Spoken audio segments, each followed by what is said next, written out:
No BarbaCast, Arthur comenta quem vai prender o Bolsonaro. Vamos conferir.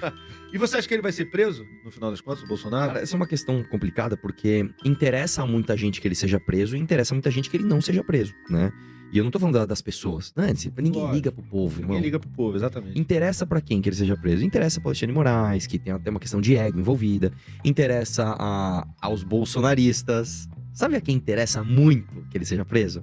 Valdemar da Costa Neto, velho. A melhor coisa do mundo pro Valdemar é o Bolsonaro ser preso. Interessa pro Nicolas.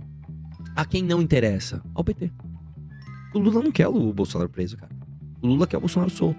Isso aí nem bolsonarista nega. Você sabe, né? Que o Lula quer o Bolsonaro solto pra ele falar, ó, o fascismo voltando, vote em mim de novo. E o Bolsonaro, da mesma forma, que é o Lula solto, falar, ó, o petismo voltando, vote em mim de novo. É isso, cara. O Nando Moura, que gosta de falar bastante sobre o MBL, inclusive, fala que o Bolsonaro é um dos responsáveis pela soltura do Lula. Ele tá completamente certo. O Bolsonaro é o maior responsável pela soltura do Lula. Irmão, em 2019, quando o Bolsonaro assumiu em janeiro de 2019, o Lula estava preso e inelegível. Os candidatos do PT, eles tinham medo de colocar a estrela vermelha. Eles colocavam o Terezinha azul, cara. Né? A gente conseguiu devolver tudo pro PT. Tudo. Os caras ganharam a presidência da República de novo, os caras ganharam todo o poder de novo, os caras estão anulando todas as provas da Lava Jato, estão anulando todas as multas, estão caçando as pessoas, caçando Deltan Dallagnol, ferrando com a vida do Moro e tal. E Bolsonaro tá aí, eu sou conservador aí, ó. Não, foi ele que soltou o Lula, foi ele que devolveu todo o prestígio do Lula, foi ele que fez tudo isso, cara. Então, assim, você quer negar, negue, mas a verdade é essa, né? Eu também acho que eles vão esticar esse processo máximo, mas não vão prender o Bolsonaro. Eu acho. Não sei, cara. É porque assim, Acho que a intenção não é prender o Bolsonaro justamente pra não martirizá-lo, né, eu acho. Porque se ele for preso, ele vira um mártir. Pra quem gosta. Não, pra quem gosta dele, tô falando. Mas aí eu vou te falar. Como o Lula virou quando foi preso. Não, mas é diferente. O Lula, quando ele foi preso, ele não virou mártir. Ele virou O mártir. PT? Não virou. Eles acamparam na frente. Não, mas então, eu vou te explicar o que acontece, você vai entender. O Lula, quando ele foi preso, ele virou mártir pra 10% da população. Ok, mas é o Beleza. lulista, né? Mas como é que ele fez pra conseguir mais de 50% na eleição da presidência? Foi outra coisa. Depois que ele saiu e ele virou o próximo candidato, ele apresentou uma coisa chamada horizonte de poder. E muitas pessoas se deixam conduzir, se deixam seduzir pelo horizonte de poder. Vou dar um exemplo pra você. Antes de chegar no... Vamos falar do Lula, depois eu vou falar de outro caso. Quando você pega o Lula, por exemplo, você pega uma Juliette da vida. Imagina a Juliette. Juliette tá lá, sendo artista, tá lá, tá. O Lula é preso, o Lula tá preso, inelegível. Pra que ela vai apoiar o Lula? Só pra uma causa ideológica? Então não interessa pra ela. Peraí, o Lula foi solto, foi descondenado e agora vai disputar a presidência da República com chance de ganhar. Peraí, agora me interessa. Então o horizonte de poder atrai pessoas que não são originalmente da bolha ideológica. Se o Bolsonaro for preso, ele para de ser horizonte de poder, a não ser para as pessoas que são ideológicas, e essa galera sempre vai ter lá uns 10% que vão, mas ele deixa de ser horizonte de poder.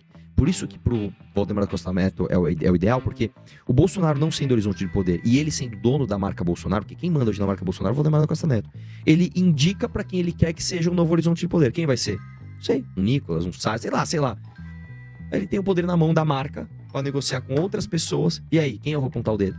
Quem a marca vai carimbar? Entendeu? Então, o horizonte de poder que faz isso acontecer. Eu vou dar um outro exemplo aqui. Em março de 2024, um cara chamado Pablo Marçal, ele era uma piada na internet. A galera dava risada dele. Lá o cara que fala que bate em tubarão. O cara que fala que pousa não sei o que lá, tal. Só que ele, como eu falei, o Brasil é um país muito fértil pra gente muito burra. Como os números dele eram absurdamente altos, e quando ele arrumou um partido pra se candidatar a prefeito mesmo, e ele virou um horizonte de poder, pessoas que antes davam risada dele, não tô falando do público, tô falando de pessoas da imprensa, pessoas com influência, passaram a levá-lo a sério publicamente por causa do horizonte de poder. O horizonte de poder ele é muito, muito, muito importante pro brasileiro.